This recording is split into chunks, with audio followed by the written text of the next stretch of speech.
podcast, but of course it's not about the attention or the popularity, because who streams at 12:57 on a Friday night? Only somebody like me that has a lot on their mind and just thinking all the damn time. Just thinking, processing information. So, you without my mouth into your ear. Of course, where we talk about love, politics, and all that other stuff. So, tonight, what's on my mind and what's bugging me is these two videos that I came across today that I'm going to share. And they weigh heavily upon me. So the first video that I will share is about this young lady with 7 children that she abandoned. And you know, for it to be such a nonchalant thing for her, for it to be like it's cool that she got 7 human beings out here in this world that she just created and abandoned. And she going on about her life like it's cool, it's normal, it's like what is done. And my question is, how did we get here? How do you have what's tripping me out? Because the women that raised me, and the household that I grew up in, you know, a woman beat you upside your head about her children. And now we're in this new generation where women, now we know men, we drop the ball on many occasions, but now to have our women out here not caring about the children, oh, this is something that busts me upside the head, something that needs a conversation. And what are we going to do about it? How do we right the ship? How do we bring this back to normal? Because it's unacceptable. So what I want to do, I'm going to share this video. And I am sure that this video is going to touch you in a way that it touched me. Now, this video is long, but it's certain elements in this video that I want you to grasp. But we won't watch the whole thing. But it's some things that we got to talk about. So I'm going to go ahead and start this video now, and we'll talk on the other end.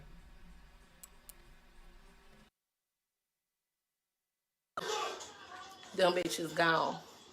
Them bitches is gone. Or 7 of them. It's a party, it's a party, it's a party, hey. It's a party, it's a party, it's a party, hey. Okay, y'all, for real, I'm finna get the credit. They took my kids. Girl, yes, them kids was bad as fuck anyway. Fuck them kids. Veronica, for real. Fuck them kids, girl. Fuck them kids. I keep letting my shit go out. What's up, cuz? They came and got them kids. What's up, cuz? Delilah. What's up, Key? Cuz? Dog. Francois. I don't even know if I be saying that right. But I'm fucking crying too, because they came and got them motherfuckers. It's the happiest day. About ass and pussy, my type of lie.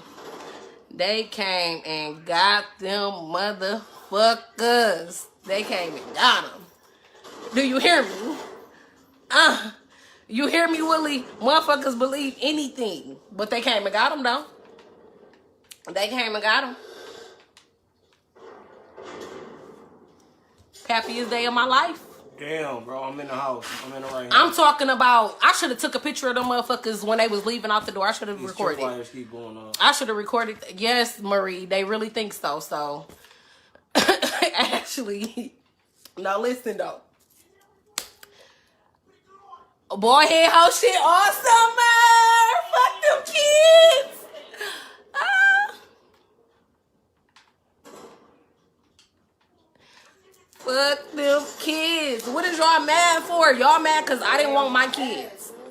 Like, them motherfuckers came up out of me. I got a right to want them or get rid of them. And I got rid of them motherfuckers. The fuck?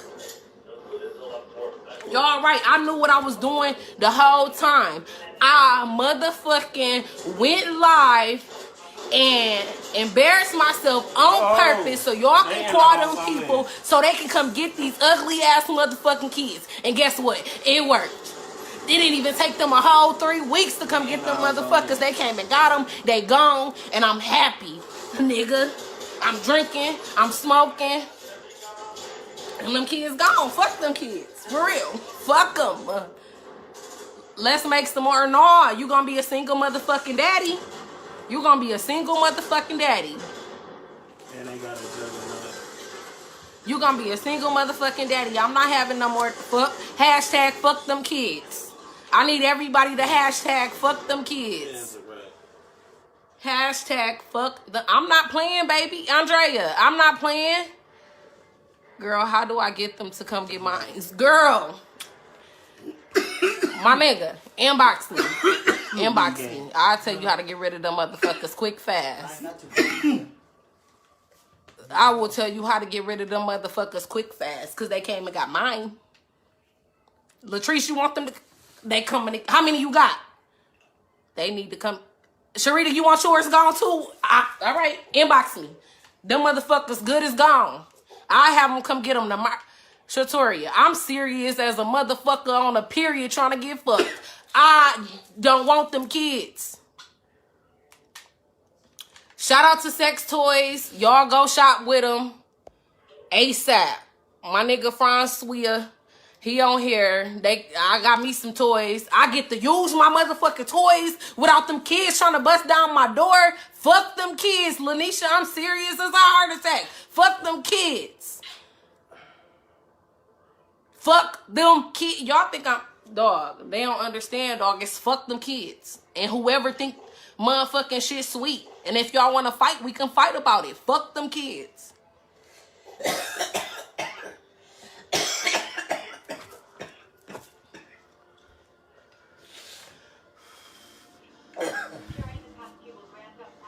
No, I ain't in St. Louis, but I can be there while you trying to pull up.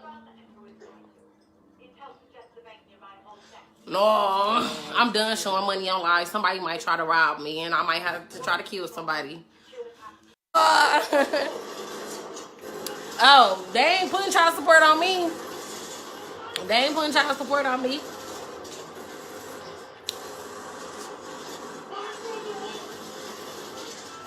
All 7 of them kids gone.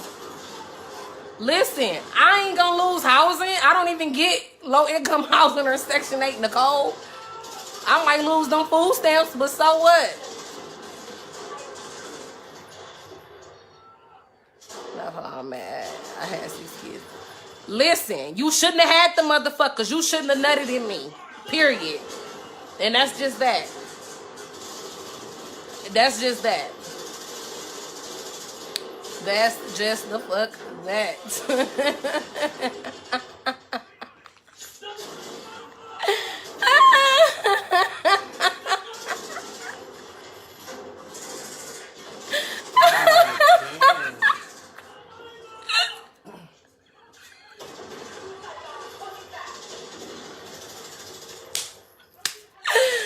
Dog, I'm crying. I'm crying.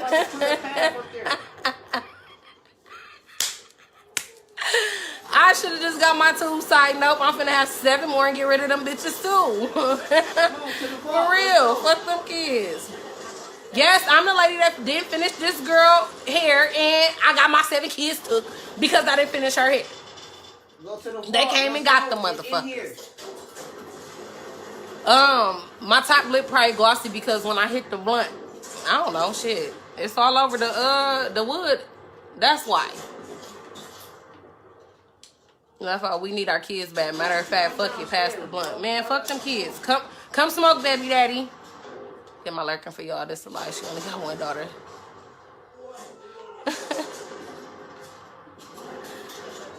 Who the baby daddy? Which one? They both sit right here.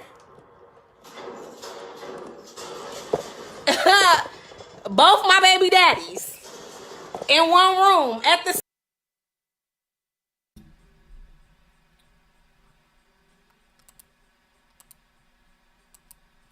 So,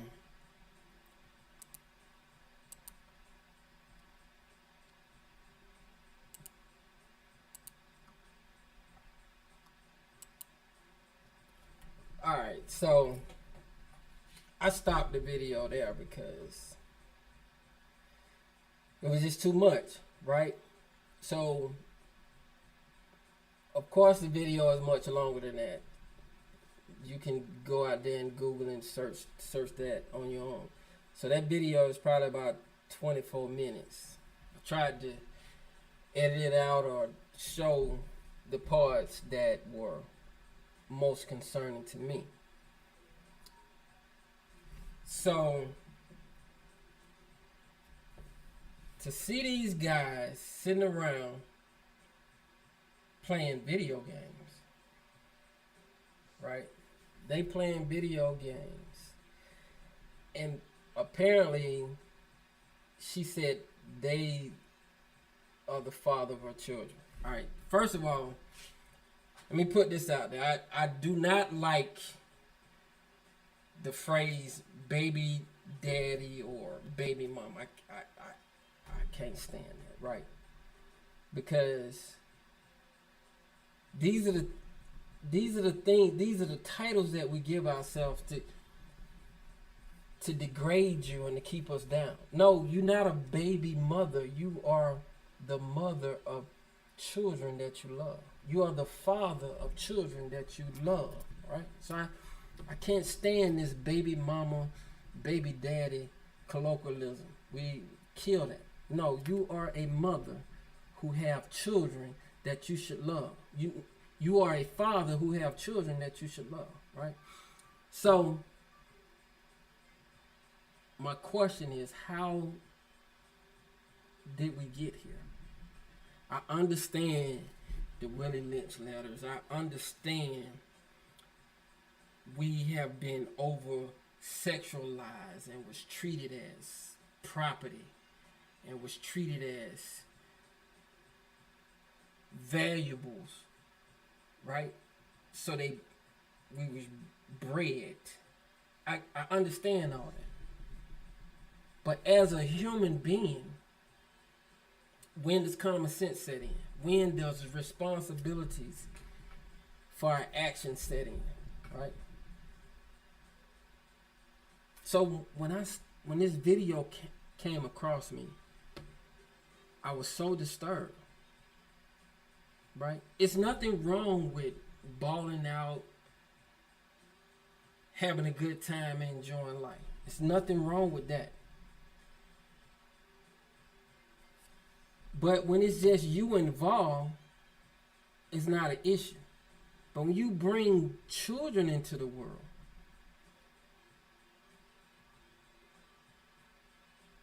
you know what I'm saying? We gotta lose that thought of balling out. Once a child into this world, it's now your fun has to be managed.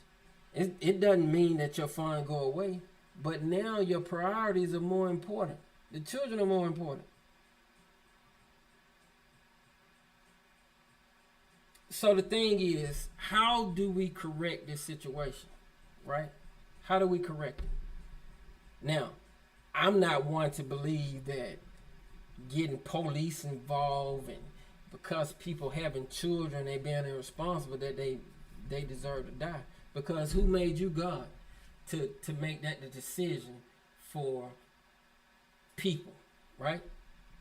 So I don't agree with that behavior. You calling the police and all these children and irresponsible parents. Okay, that's out. So the thing is, we have she has a relative, okay, who dropped the ball. Her mother, her father. Somebody has to step up to the plate and take responsibility, right?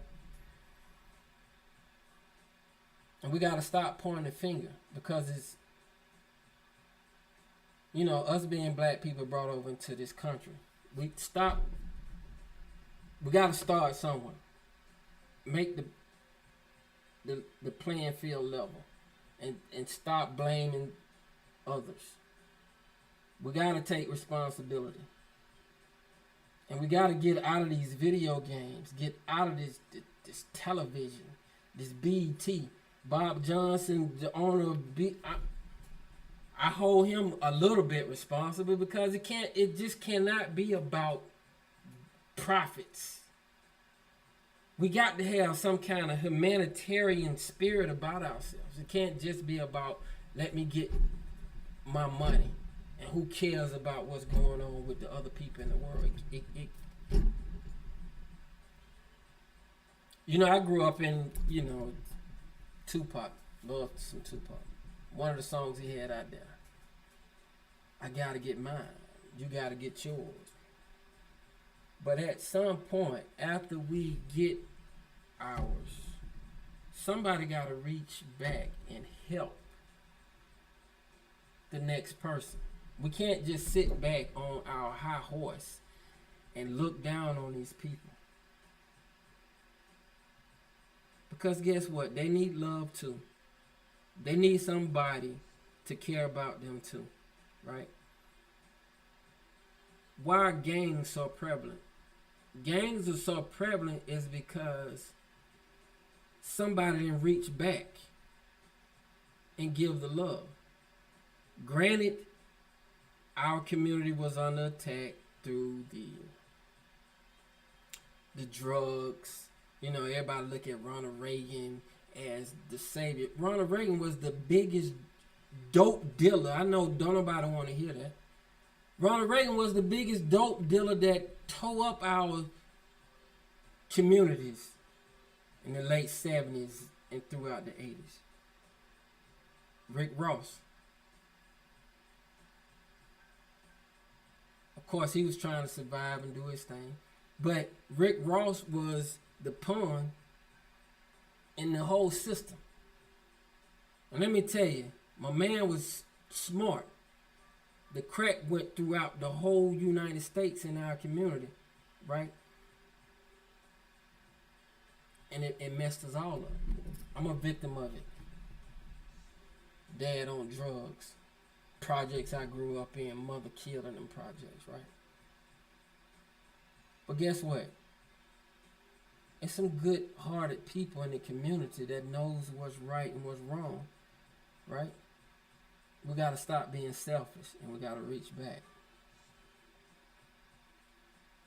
And we got to help these people that are lost, right? All this glorifying smoking weed, this glorification of this promiscuity, man. I don't smoke weed, but I understand it. I get it. But at some point, we got to get serious about this thing we call life, right? Now, she talking about F them kids, you know what I'm saying? Now, you got 7 people out there in the world got to figure out life on their own. You got 7 people out there that's in the darkness. Don't know where food coming from. Don't know that the people that's coming around them, that they really care about them or not. And then you got the predators out there. The Epsteins of the world. You know what I'm saying? You got these predators out there that are taking advantage of these children. How can you look at yourself as a human being, as a responsible person? How can you look at yourself in the mirror to know that you got people out here roaming the world that can't fend for themselves. It's terrible. And then I look at these dudes, they sitting around playing video games. Video games? Let me tell you, man. If you were my children, what I come in the house like a tornado storm, grabbing video games, throwing that mess out the window. What are you doing? Sitting around playing some video game. What is a video game? We just have this nostalgia approach of life, this fantasy approach of life.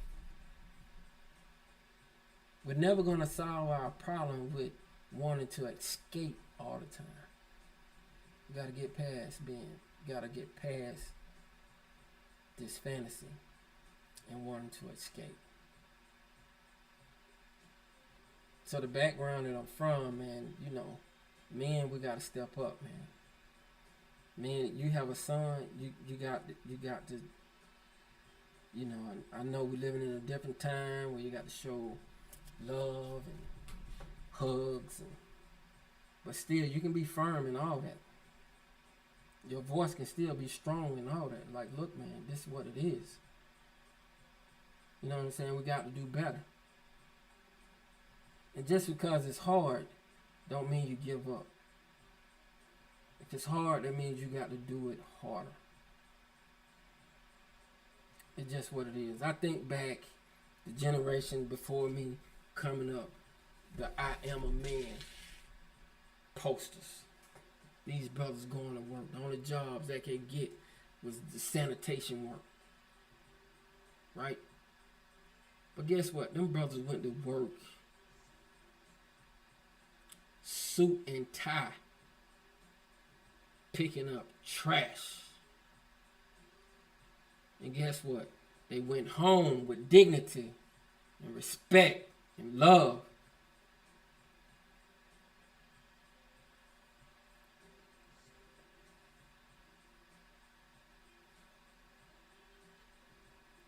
The women, they kept a household. They raised the children.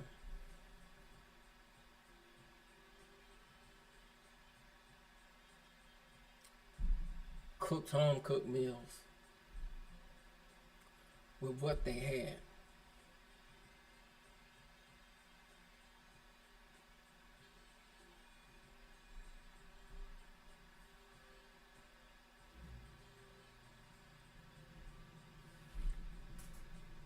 But this life, we just want it easy. And it bugs me. So if you see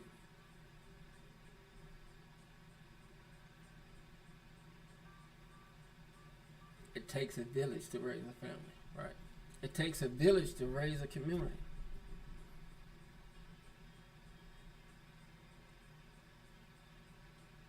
So you got to get in there and fight, man.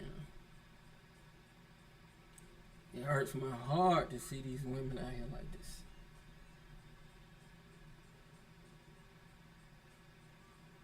Right? So now,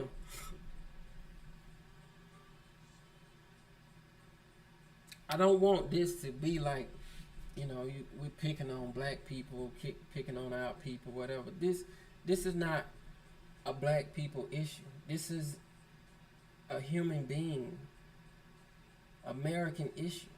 Because we can pick out white people with the same problems, right? I'll give a story right now.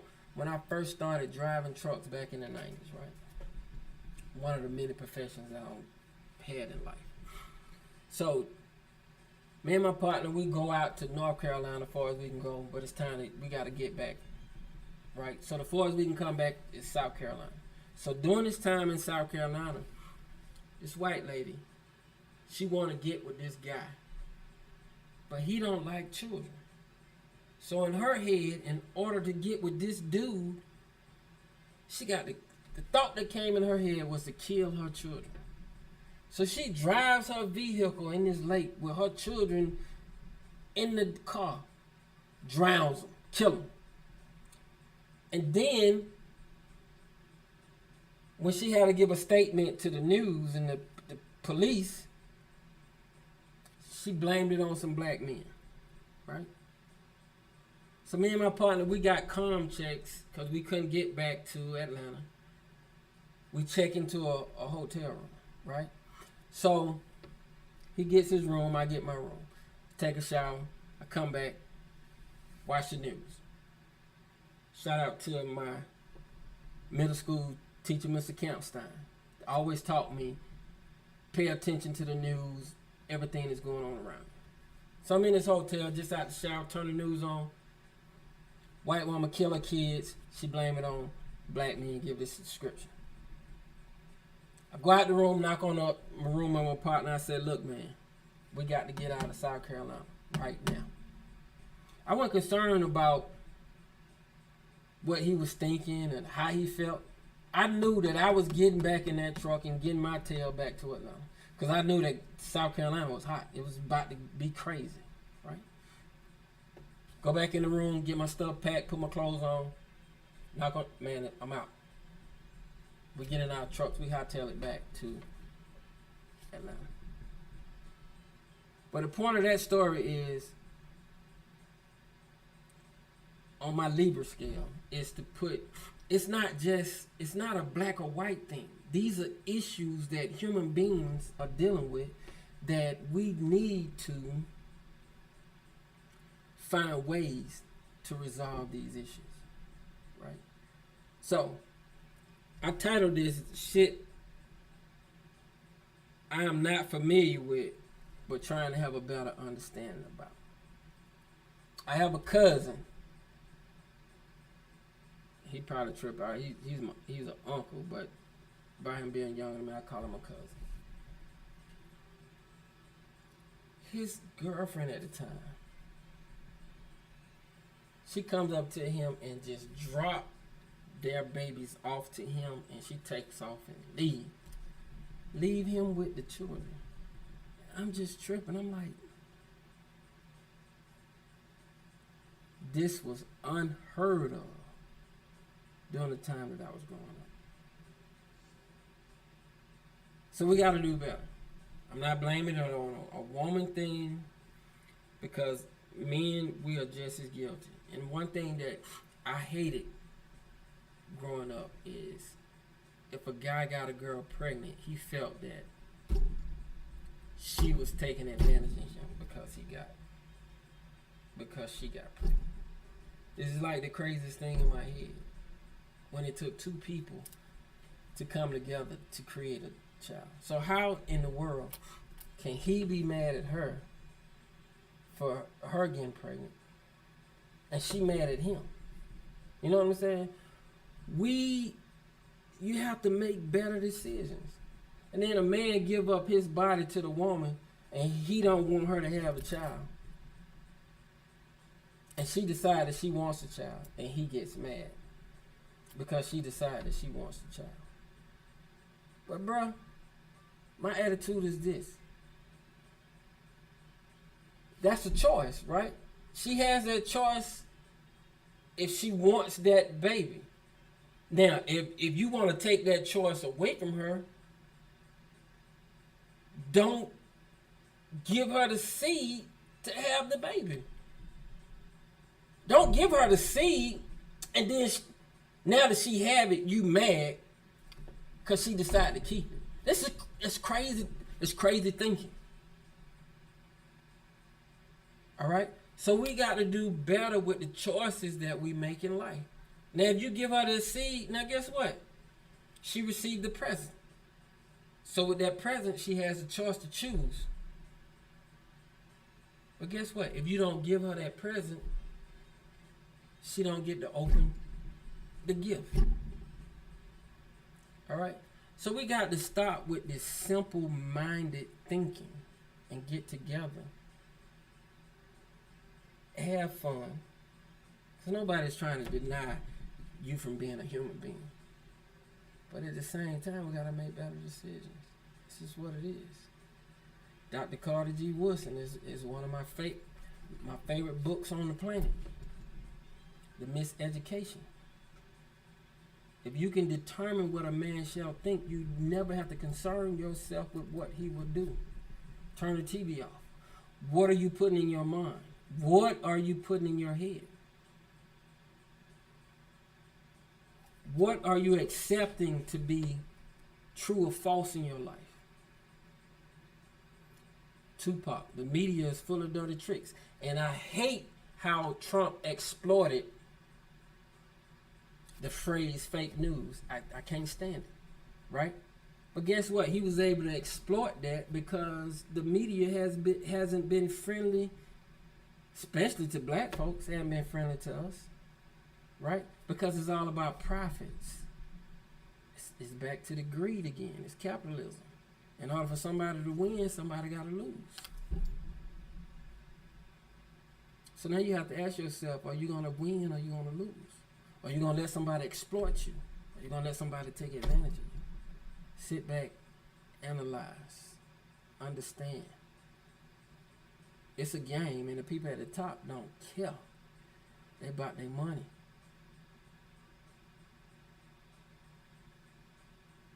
But guess what? The money is twofold. The money is the root of all evil. Okay, that's what we was taught as Christians. Money is the root of all evil.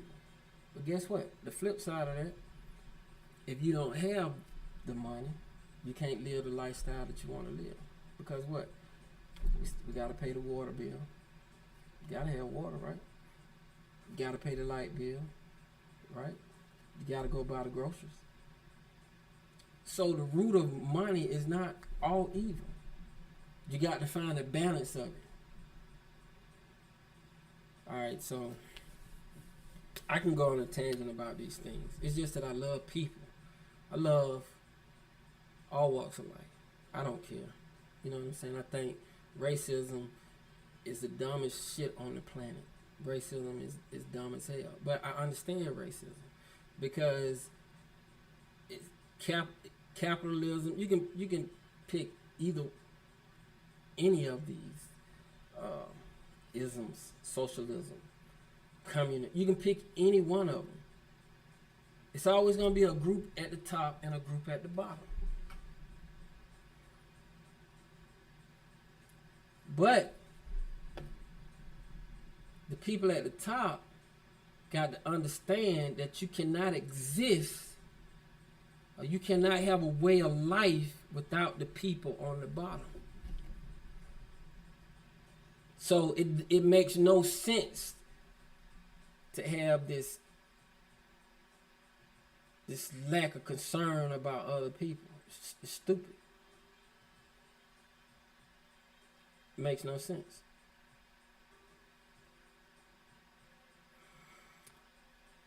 So,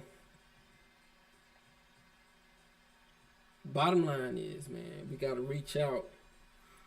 I had another video that I wanted to show about gay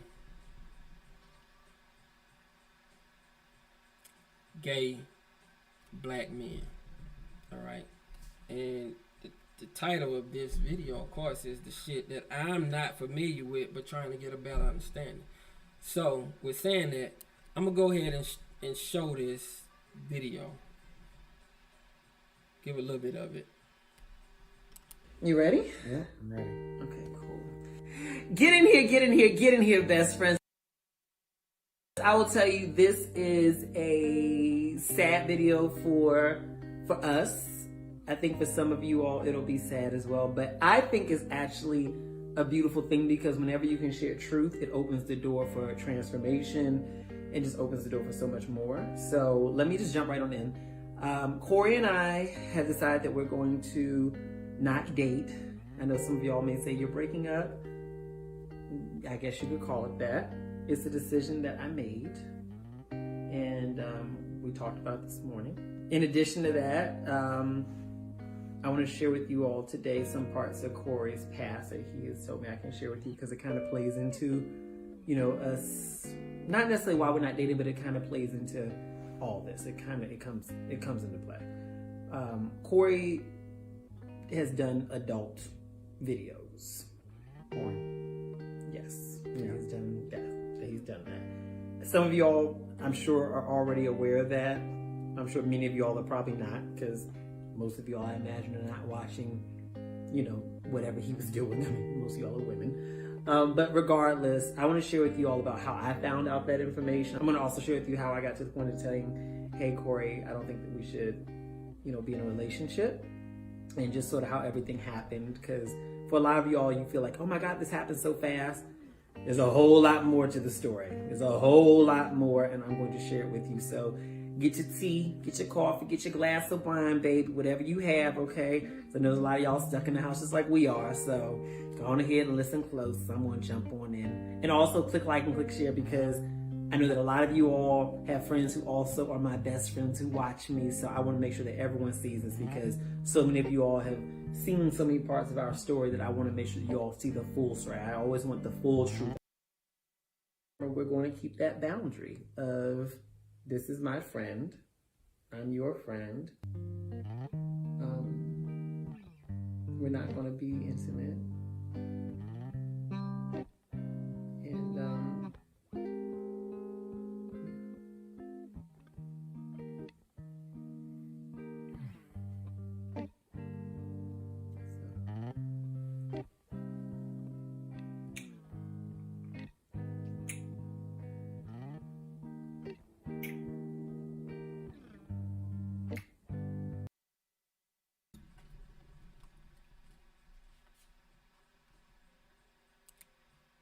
All right, so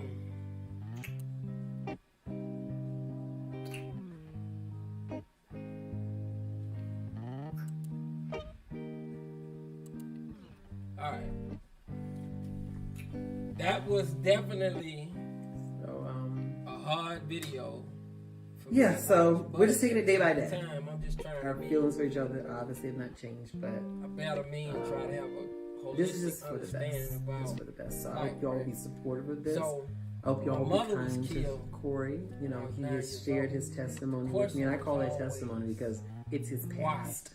He Why has people triumphed act over the way it. they act? Like, Why comment, people share, do and subscribe, and more to Why come. people So, say thank you for the watching. things that they Bye, say. Right. You ready? Yeah.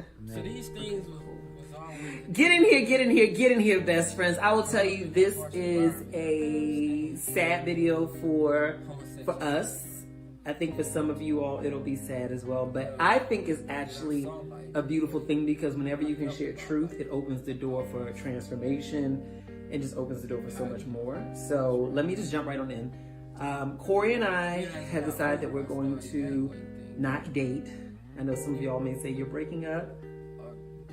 I guess you could call it that. It's a decision that I made, and we talked about this morning. In addition to that, I want to share with you all today some parts of Corey's past that he has told me I can share with you, because it kind of plays into, us, not necessarily why we're not dating, but it kind of plays into all this. It comes into play.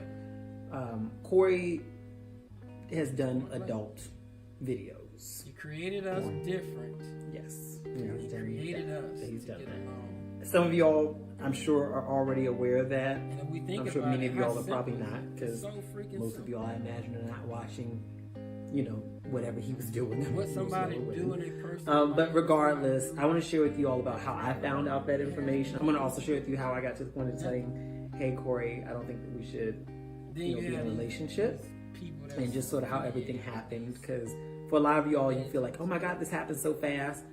There's a whole lot more to the story. There's a whole lot more, and I'm going to share it with you. So get your tea, get your coffee, get your glass of wine, baby, whatever you have, okay? So I know there's a lot of y'all stuck in the house just like we are. So go on ahead and listen close. I'm going to jump on in. And also click like and click share, because I know that a lot of you all have friends who also are my best friends who watch me. So I want to make sure that everyone sees this, because so many of you all have seen so many parts of our story that I want to make sure that you all see the full story. I always want the full truth out there. I want everybody to know everything that's happening, so that everybo's on the same page. Another thing is, in this video, I'm going to be doing most of the talking. Corey had a very emotional day. You can kind of still see it in his This eyes a idea little that you're bit. better than the people But, that are taking that type of lifestyle.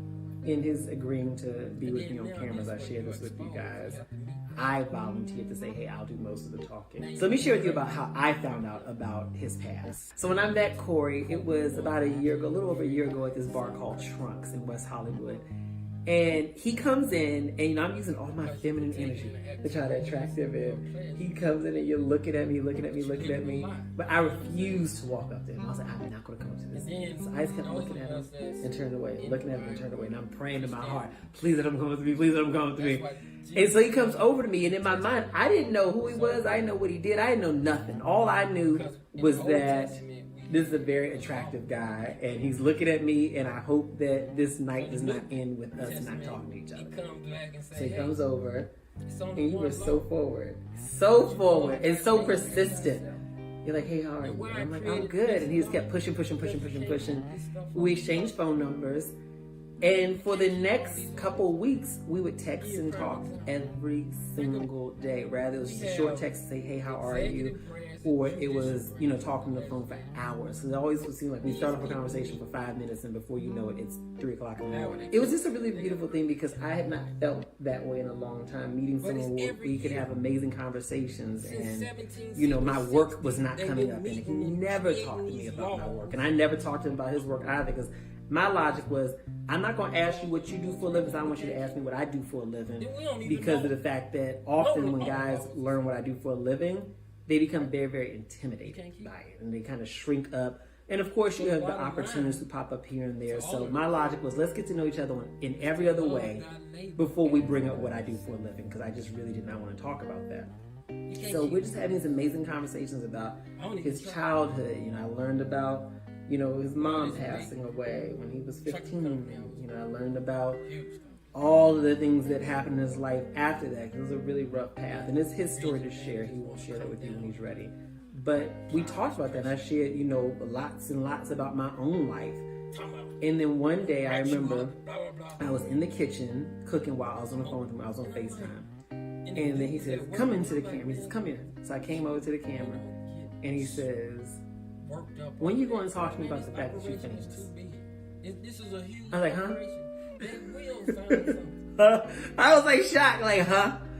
And he says, I already know. I've always known who you are. I always know what you do. I just felt like maybe you weren't comfortable talking about it.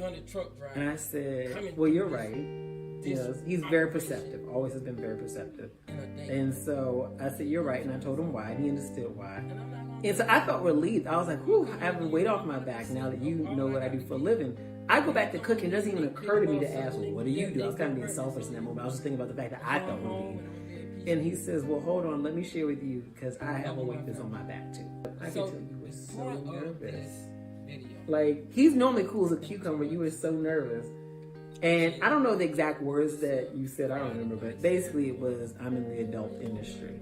And in my mind, I immediately said, are you an owner? Like, do you own a company? He said, no. I said, you a producer? He said, no. I'm looking for, are you a cameraman? I'm like looking for everything I can find. Because all I'm thinking to myself is, if I have to tell my mother that I have fallen for a man who makes his living being on camera, doing the down and dirty, we got to get over. I just didn't know how that conversation would go, and also I was starting to fall for him already, and vice versa. I'm talking to him every day for hours every day. You know what I mean? Like, when you do that every single day, your feelings can grow quickly. We had not been intimate at all. It's just we were connecting. And so for me, it just was not what I wanted to hear. It felt like a letdown. Like, you meet someone that you like everything about them, but then you find out this one thing that just is like, going to overtake giraffes. So, what I'm saying? I did something I wasn't proud of at alligators all, and I ghosted him. It's not because that's God I said, created all of us. I need to finish doing this. I'll call you later. I created you. In fact, I did not call him for 3 days. The reason why I didn't call him was because I knew I was falling for him. And I knew that my own past had taught me that when I fall for a man, I really like him, I had a tendency to ignore things about that man that I knew didn't work for me and try to convince myself that they would work. And I'm sure that some of you all can relate to that. And I didn't want to do that again. I'm like, you know, at the time I was 34. Hispanics. I'm like, I'm too old to keep doing the same old stuff. So I just said, let me just distance myself. We all gonna be here. And he would call me up, and I felt so bad. He would call me up and believe text me, hey, how you doing? You doing okay? creation. Just checking on you. And I was always saying, I'm busy, It's I'm busy, enough I'm busy, on I'm the busy, I'm busy, I'm busy, earth I'm to busy, I'm busy. sustain And you went know. for it. I don't know if you believe me or not, but you went for it. And time went along, and maybe once a month, twice a month, he'd reach out to me. He's very persistent. And he would say, hey, you know, I was just curious, when are you going to be free? I'd love to take you to dinner. One time I was like, well, I'm filming. I can bring food to set. Like, you were doing anything you could. And I thought it was so sweet. But I was running from you because I did not want to fall for you because, frankly, I was judging you for what you did for a living. I'm not proud of that, but I'm just being honest. So fast forward, I was filming a pilot for a show that I was going to be producing at the time, and I thought, okay, well, why don't I reach out to Corey? I haven't talked to him in a while, and see if he wants to come in so that we can film together for this. It was going to be like for one episode. It was a pilot. I'm like, if it works, it works. If it doesn't, it doesn't. It's fine. You came in, and I tried to be so professional. He comes through, and I was like, hi, how are you? I gave him a little light hug and everything. And he was very nice. I was surprised that you weren't nasty to me, because I mean, like how I kind of just evaporated. I was really excited to see you. Yeah. Yeah. And I felt that, and that made me run even more. So after we filmed that day, the pilot never came out. The show just didn't take off. And he was texting me, hey, it was really great to see you. Can we go out again? Can we go out? Can we go out? Can we go out? And he was texting me saying, hey, it was really great to see you. Can we go out? Can we go out? Can we go out? And I was just like, you know, I'm busy. Well, now we got to fast forward to this year, the beginning of this year. I got the sweetest New Year's text from Corey. And I won't tell you everything it said. I think that's private. But basically what it said was that he missed me. And he says that if there's anything that I've done that's wronged you or that's hurt you, please just let me know it. It's been on my mind for the longest, and I don't know what I did to lose you, but I just don't want that. I want to keep getting to know you. And if you're available, I